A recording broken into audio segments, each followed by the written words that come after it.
Hi there, welcome to another video. So, a new Lego video game came out, just similar to when we did a review of the Star Wars Skywalker Saga. And since the next Lego game is Lego Batman Legacy of the Dark Knight, which I will be live streaming on the channel. So, on May 19th. So we thought, why don't we review the Batman movies leading up to it, similar to what we did for Star Wars. So, just some exclusions. 1966 Batman is not included in this list. Neither is Ben Affleck's Batman because he never got a solo Batman movie. And we exclude the Lego Batman movie because I'm not a big fan of that movie. But I'm a big fan of the 66 Batman. I know, and I had to exclude him because it wasn't a serious Batman portrayal. But Batman and Robin was? We're gonna get to that. But I only included the ones that were in the video games marketing the most. So I only went with those movies. So first up, the 1989 Batman. So you obviously, did you see it in the theater when it came out? I did. I saw it in theaters when it came out. And so what were your thoughts on that? It was great. People came dressed in costumes for it. I remember that. It was back in '89. I remember people coming dressed in costumes. And it was a good movie. It was a good movie. A lot of people. It was crowded. Michael Keaton, excellent job, in my opinion. The best Bruce Wayne in all the movies we're going to talk about tonight. I think he had the best portrayal of all the Bruce Waynes. You really think so? I do. All the Bruce Waynes, his is the best. Yeah, I think he portrayed it the way it should have been portrayed. You never, if you had ran into him, in his Bruce Wayne persona, you never ever would have thought he was Batman. He did the job. He totally threw suspicion off of himself. You would never think this guy has it together enough to be Batman. Because whenever he was Bruce Wayne, he always acted a little bit aloof, a little bit breezy, a little bit, I won't quite say clumsy, but he was, you totally would not have suspected him. It was like Clark Kent. You just would not have expected him to be the superhero. And back in the day, this movie was actually what we would call, so you know how we had to wait 9 years for the Five Nights at Freddy's movie? That's what the 1989 Batman was for comic book fans, because apparently there was one where Bill Murray and Eddie Murphy was supposed to play Batman and Joker. That never happened. Harrison Ford also was offered the role, but he turned it down, and he didn't even know until much later. So this movie was like the comic book development hell cycle. And people, when the first Michael Keaton was casted, people were like, no, we don't want him casted. But then when they were all crying for his return when The Flash was coming out, and he come back for that. But I think Tim Burton did an excellent job with his portrayal of Gotham. Yes. Like the video game, the Arkham video game took inspiration from it. Even the animated series took inspiration from this Arkham. The architecture of the buildings, the whole mood, even the few scenes where you see Gotham in the daylight in an '89 Batman, you can still tell it's still a little bit gothic in its architecture and its design. I think Tim Burton did an excellent job with this. And I would say Jack Nicholson's take on the Joker. Oh, excellent at the time. Yes. Second best Joker out there. Well, at the time it came out, he was by far the best. Yeah. No offense to the 66 characters. Can you also it's a different age. Can you also mention Danny Elfman's soundtrack to this movie was good. Like, even the original Lego Batman games took the inspiration from the Tim Burton's music. And then there was a story of one song from Prince. So why don't you tell the story? Well, from what I understand, he was offered to do one song, and he liked the whole idea so much he wanted to be all of his projects. So he did all the music for the soundtrack, which is, you can't get much of a better artist than Prince. Especially with the song Party Man. He was excellent. in everything he did. But, Yes, Purple Wayne as but well. I'm glad he took the lead and did the whole soundtrack. Not to be disparaging toward anyone, but I think the weakest person cast was Kim Basinger. Even the reporter who played Knox, I think, did an excellent job with his character. And what about Bob the henchman? You gotta love Bob. Yeah, you have to. know. And of course, you start off with Jack Palance of all people, And being in charge of the crime syndicate. I mean, legendary actor right there. Excellent job. I put this in fourth place of the best Batman movies, but I put it in fourth because of one issue with the Joker. His human name was never revealed in the comics, and they decided to do it in this movie. That's the one issue I have. Well, But then yet again, how many movies have strictly followed the comic books? Not until most recently. Hardly any of them. Yeah, did. but this was the '80s, so and it gave a nice backstory to the Joker, which you never really had until then. yeah. So I don't have any issues with how they portrayed the Joker. Also, can we mention the Batmobile?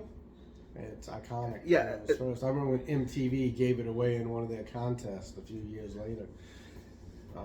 But yeah, because Excellent. but the thing when we talk about like the future Batmobiles, out of all the Batmobiles, the '89 I think is the number one for me, because when we look at the Batmobiles like the Tumbler in the Nolan trilogy or any of the others, we're gonna see them as out of date cars. The 1989 Batmobile just seems timeless. Like there's no other Batmobile that's sleek and a very narrow design. I mean, he doesn't want me talking about the '66 stuff too much, but I still think the '66 Batmobile was also pretty good. Excellent. It's iconic. People recognize it anywhere. I think my favorite live action Batmobile to me is the Ben Affleck Batmobile, because it reminds me of the Arkham game Batmobile to me, and that's my personal opinion on that Batmobile.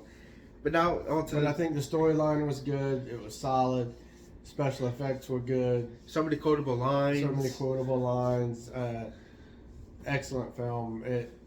I haven't really took the time to rank all the movies, but it's up there in top 3. I'm up. I put it. It's up there. I don't have to put it up there. Yeah, it's in the top 3. It's very viable for first. I mean, I put it in the fourth. top 3. I put it in fourth. But that doesn't mean fourth is bad. I can't imagine which ones he put in above it. I can't imagine. Alright, and then that's sequel to this movie, Batman Returns. Still good. Still done by Tim Burton. Yeah. Correct? I would say it has the most blood of any Batman movie. I mean, you had Danny DeVito as the Penguin. Excellent casting. And then Michelle Pfeiffer's Catwoman. Also very iconic. Less than excellent casting, but What? good. No, Catwoman was good. Come on. It acted very well like the comic. But the Penguin was good. I mean, and then what was the other actor? Christopher Walken. Just kidding. yeah, Christopher Walken. Major props to him, as always. Excellent actor. And just, I think this was like one of the darkest Batman movies, though. It was kind of weird. It was pretty dark. It was dark and weird. It was. But also, can we give credit to the Alfred in this line of the movies? Like, I think every Alfred that we'll be talking about is just as good as Alfred should be. I don't have a problem with any of the Alfreds in any of the movies. Me neither. They played it well. I like all the Alfreds. Nothing bad to say about any of them. All did an excellent job. I would say other things with the Penguin was how disgusting they made the Penguin look on like the comics. That I think was a Tim Burton decision. Yeah, but the Arkham games took inspiration from that one, and honestly, I don't mind a disgusting Penguin. It's just as long as you do it right, and also just so you know, I did play the Batman Arkham game, so I might be a fanboyish here about it. So, but Batman Returns, I put it in the okay movie category. Yeah, in the first set of movies, which starts with the '89 Batman and ends with Batman and Robin. Yeah, it kind of went down and down. I mean, they came out in the order of good to worse. in my opinion. And I think you actually started to see that in the second movie when Penguin rode his giant yellow rubber ducky. I think that was a sign that the next couple of movies are just going to go downhill from there. But then again, Penguin did have that as a vehicle, though. I mean, plus, you no longer had Michael Keaton Yeah. as Batman. I'm assuming he didn't want to return because he read the script and was like, yeah, I'm not doing it. So Then we have Joe Schumacher. Now, Tim Burton still wrote the other two films, but he was pushed to the writers thing because Batman Returns wasn't the movie that Warner Bros. Wanted it to be. So then we have Joe Schumacher in the director's chair for Batman Forever. I would say Batman Forever, it's not as bad as Batman and Robin. it's not, but the slope is still starting downhill at this point. Yeah. I would say Jim Carrey as the Riddler, good casting, in my opinion. Well, that was when he was in his prime. I mean, Yes. he was just coming off of Ace Ventura, Pet Detective. And he was. We're both big Jim Carrey fans. There was no bigger name in comedy than Jim Carrey at the time. And plus, his Riddler reminded me of the 66 Riddler. Yeah, it did remind me of who was the 66? Gershon? I think it was Gershon. Yeah, I mean, big fan of his from 66. I think he's the best portrayal of a villain at the time, but yeah, he's still a good villain. But I think this is when we started seeing it started taking too much into comedy. Yeah. At this time, and my gosh, like we just said, you can't get better comedy in the early '90s than Jim Carrey. So that's a sign. That's before he started any serious roles. And then there's also Two-Face. They made way too comical. Like, I hope we get a serious Two-Face portrayal when we might with the Robert Pattinson Batman 2 coming out next year. So maybe we'll review that movie when it comes out. But for now, both Two-Faces are... Yeah, but come on. The actor who played Two-Face. Tommy Lee Jones. Tommy Lee Jones. He excellent actor. Big fan. But too comedic with Two-Face. Like, the whole point of Two-Face is by... like a serious, he's supposed to be like a mafia kind of guy. Well, once again, we said this is when the movies start sliding downhill with this one. Yeah. So... I will say one good thing in the movie. There's a scene where Two-Face in the Wayne Manor keeps flipping the coin till he gets the side he wants, which is just like the comic. So I did like that detail when he flipped it. It was like, dang. Like he wants to get the side he wants. And honestly, I don't think Val Kilmer did too bad of a job. I actually liked his Batman a little bit than Michael Keaton's, and because you saw him around Wayne Manor working with it, and also the one brave part during the circus where Two-Face says, "Your Batman reveals," that even though the crowd was loud, Val Kilmer still stand up and was like, "I'm Batman," and tries, even though the crowd was loud, his Batman, I thought was like very well done. I don't think it's on the same level as Michael Keaton, but he was up there. But it still felt like Keaton a little bit. Excellent actor. I think he did a good job. And then also Robin in this. Chris O'Donnell. I like Chris O'Donnell. Big fan of his. His Robin was good in this movie, but the next movie, Robin was no. Well, the next movie was just yeah. And speaking of that, our next film, Batman and Robin. It's regarded as one of the worst comic book movies of all time. It is. It's up there. It's up there in all of those terrible comic book movies. I really have almost nothing to say about this movie. Yeah, even the Batmobile was bad. I would say Arnold Schwarzenegger as Mr. Freeze. Oh my gosh, I got tired of all the one-liners. I know, but if they were to take all that out, and if it was... Because I feel like Arnold could have played a serious Mr. Freeze if they didn't add the comedic thing to him. I agree, but by this point it was all about comedy in the movies. Yeah, and it felt too much like the 60 Cents Adam West campy show. I mean, on a Did Plus, it did have Alicia Silverstone. And it also had Uma Thurman. Okay. I love Uma Thurman for Kill Bill. Alright, so, and honestly, her Poison Ivy, she did there was some part of her poison ivy acting I did not like that was off-putting, but the outfit she had when you first see her is comic book Now accurate. hold on, we also forgot to mention Nicole Kidman being in the prior movie. Yeah, Nicole Kidman in Batman Forever. But anyway, I really have nothing else to say about Batman and Robin. And then also they got Batgirl wrong because they decided to make it Alfred's niece, but Barbara Gordon, it's Gordon, it's Commissioner Gordon's daughter, and they failed at that. They failed at that miserably. Worst movie. Okay, we can leave that trilogy or that 4 set of movies. Set of 4 movies alone. Quadrology. Yeah, let's put it on ice. Literally. So I had to. Okay, moving on. Where are we at now? This is when Batman was brought back into the serious route with the Christopher Nolan trilogy, starting with Batman Begins. Excellent movie. It is a little bit of a slow start for you people who want to be like, oh, I want to get to the Batman part of the way. But they did the League of Shadows part right, except for Ra's al Ghul.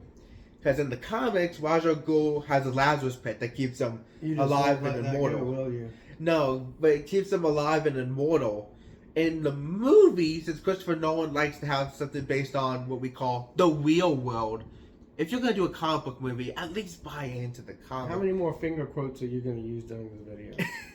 I don't know, but the thing is, Ra's al Ghul doesn't pass it down to the next person. He's supposed to be like immortal. But I liked his portrayal. I would say Liam Neeson, great actor. He played the role extremely well. I loved it. And I also liked this was one of Cillian Murphy's first forays into Hollywood. His skill, his Scarecrow, I thought was excellent. but it was so underutilized. Such an underutilized Batman villain. Yeah, they could have done a whole movie against Scarecrow. Yes, feel toxin, a toxin that makes you see your worst feel. That's like a whole Batman movie on its own. But you do see him in both of the other movies in this trilogy. But I think excellent job. I think he did good work. I liked Scarecrow character. I liked the mask. The fear toxin. Yes. Was cool. And then we got to mention Lucius Fox. Excellent. Played by Morgan Freeman. Lucius Fox by Morgan Freeman. I did like how they brought in Lucius Fox's character to help explain all the technology that Bruce Wayne suddenly had. Yes. And there's no way one man could build his own Batmobile, his own Batpod. That's right. Batwing. It's just impractical. So I like how they brought Lucius Fox and his R&D department of Wayne Enterprises. And I gotta say, into the story to help explain it. I gotta say, which is kind of like what they did with League of Shadows and Ra's al Ghul. They needed a logical explanation for it. No man is immortal. Yeah. So, but anyway. And then with Christian Bale's take on Bruce, I just think there's some good moments with his Bruce where when someone's like, nice car, he's like, you should see my other one. Well, I also like, once again, we'll talk about Alfred here for a second. Michael Caine. Yes. I mean, come on. Great Alfred. Yeah, I mean, I liked how he kind of explained to Bruce Wayne that time when he woke him up at 3 o'clock in the afternoon, you got to come up with some hobby or something to explain the bruises. You got to build this mask for Batman so people won't know you were the Batman. Yeah. And also I do like that they mentioned that he has to sleep. Yeah, somewhere in there you got to work in the sleep. Yeah, and there's so many good other gadgets they had. I think when the first appearance of Batman in this movie, I prefer the suit that's in this movie compared to the upgraded suit, in my opinion. But speaking of the next movie, I put this next movie in third place, The Dark Knight. This one's up there, and we all know why. This one's up there in my top 3 also. We all know why it is. This movie would not have been what it was without that portrayal of the Joker by Heath Ledger. Yeah, he played that Joker extremely psychotically well, like the comics. He took it to a whole nother level. And he really embodied the role and embraced the role that he was given. He took it to another level. No one can top that Joker. In this movie, I just can't imagine. In this movie, I will recommend you guys watch because it is that dang good. Like the plan that his Joker had all the way through, but there is some logical gaps. But I feel like I just shrug and just say comic book stuff. I mean, we were sad to see the Batmobile go in this movie, but the Batpod, yes, excellent vehicle. The Tumbler, such a good Batmobile, and I would say all the big action stuff that was in it, like the opening. And you do see Batman go international in this one. Yeah, which is crazy. When he has to go to China. Yeah. The most infamous Joker scene, the pencil trick, is just too good. Him talking to those gang-like mobsters in this industrial-sized kitchen. Just that scene alone, and how when one of them just got tired of his stuff, and then he had a coat with the grenades ready for the string. I do like Eric Roberts playing the bad guy in this one, the chief mobster. In this one, I thought he did a good job in his role for that.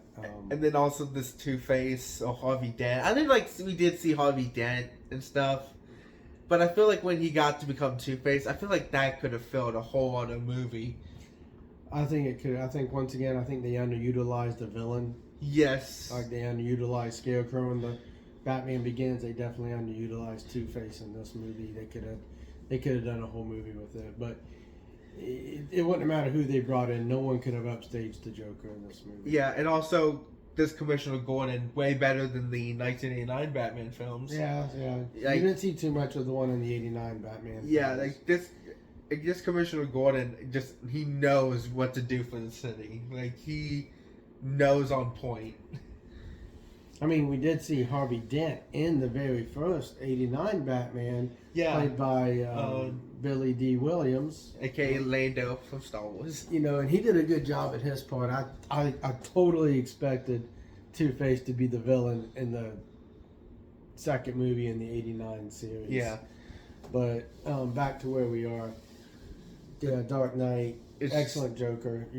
Every time you thought it was over, the Joker had another twist. He had another plan. Which is the only thing I have a problem with. He predicted what would happen a little bit too well. But the thing is, he's the Joker. He's Batman's #1 nemesis. Of course he has a plan for another. Well, I mean, people that psychotic can easily think of that. Especially it's the Joker's mind that's so demented. And just, if you look up all the evil things he's done in the comics, they're just despicably evil. But the movies tone it down. So, that's one of the things I will say. But yeah, his Joker can't be unmatched for at least a whole decade. So, moving on to the third movie in the series. The Dark Knight Rises. Gotta say it up front, big fan of Tom Hardy. But I will say this, when I watched it, I tried. It just doesn't beat The Dark Knight. He walked around talking like Bane for a week after. No, he didn't. I was born to the darkness.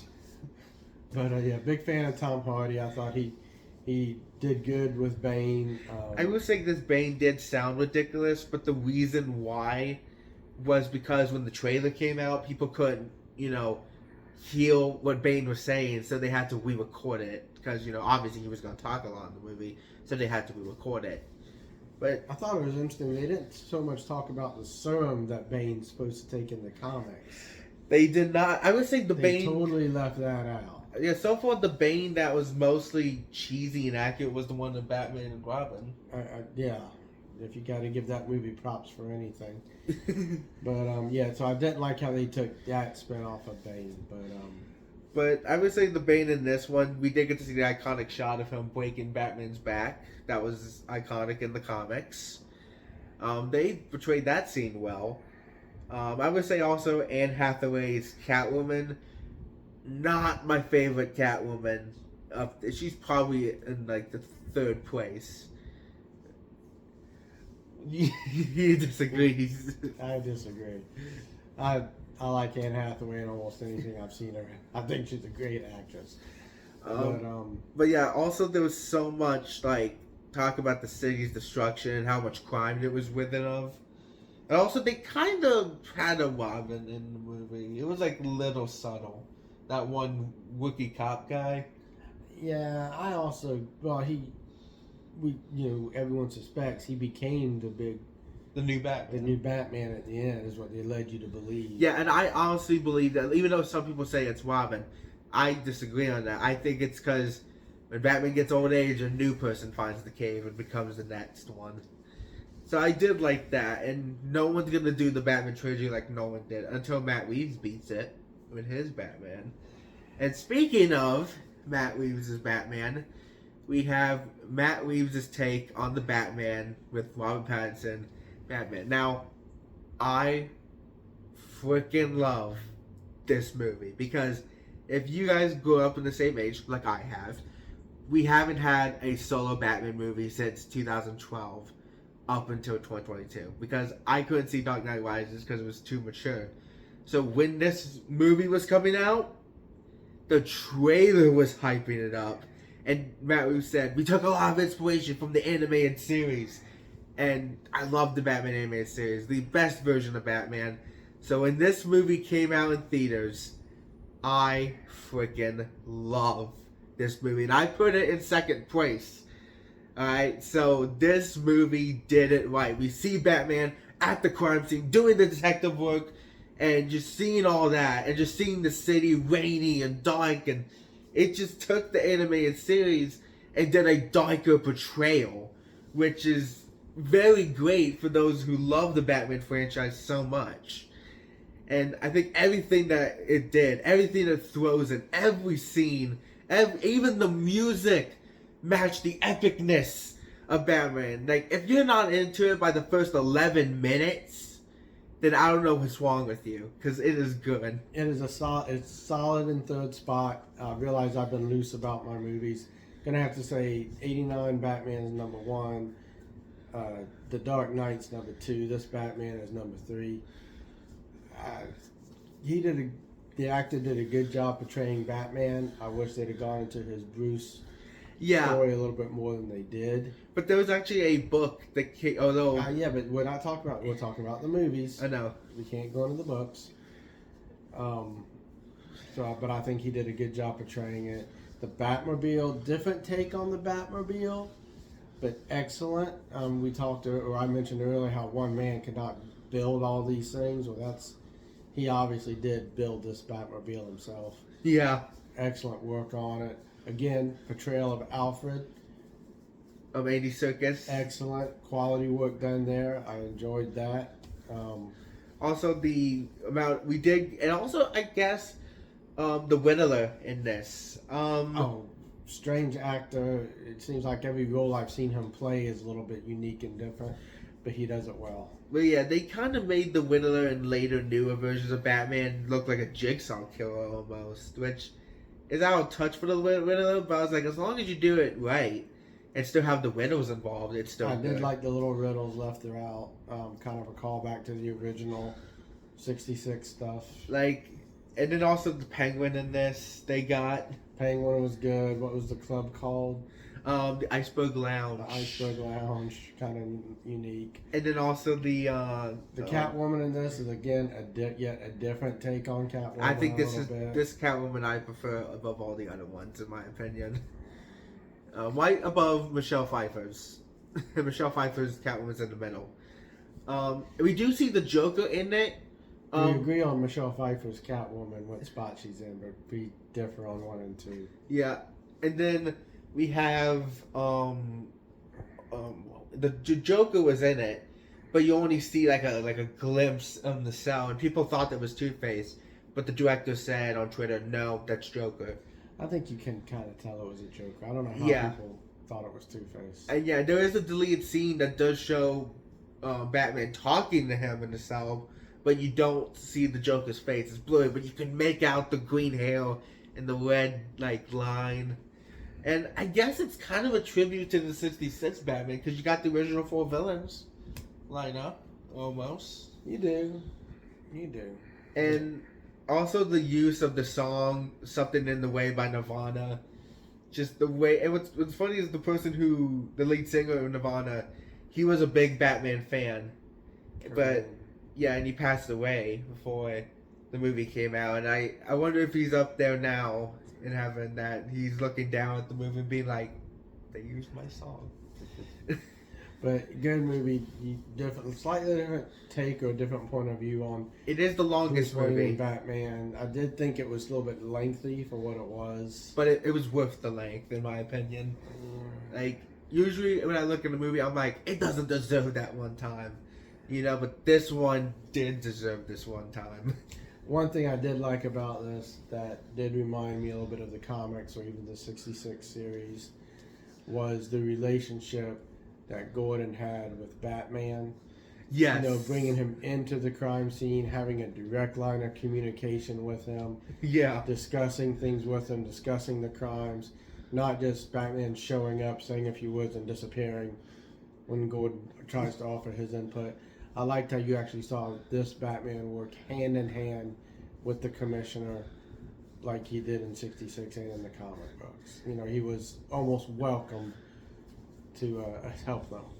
Even though he was still considered a vigilante technically, he was welcomed. So, I did like that. And then the next one, and I put this movie at number 1 because you can't do better than Batman the Animated Series. I disagree. With the Batman Animated Series movie. Doesn't even make my top 3 list, man. Doesn't even make the top 3. With the Batman Animated Series movie, Mask of the Phantasm. And if you see it, it's obvious who the villain is in the first 5 minutes of the movie. But I would say, I'm only saying this because I am going to do another video about my top Batman Animated Series episodes, and I'm going to make that into 2 parts because there's too many dang good episodes. But I would say to give this movie a watch, and it didn't do that well in the theaters because no one liked animation unless it had Disney's name on it back in the 90s, and the marketing was not good for it. I like the way Gotham's done. It's almost like It's like a graphic novel. You know, you hear the term graphic novel thrown around, and to me, it did take it was a graphic novel. I like the portrayal of Gotham, Wayne, the manor. Again, Alfred is pretty good in it. But also the voice of this Batman, Kevin Conroy, has sparked generations of Batman. Because even when comic book people or any person reads a Batman comic most of the time, especially after you've seen the animated series, you picture Kevin Conroy's voice every single time you read Batman dialogue. I picture Adam West because that's the one I grew up on. So if I'm reading a comic book about Batman, which I haven't done in a long time, I hear Adam West, but that's because he was the original Wayne in Batman for me. That's how I grew up. But. And then also the Joker in this movie, voiced by Mark Hamill. Oh, excellent! You can't beat Luke Skywalker.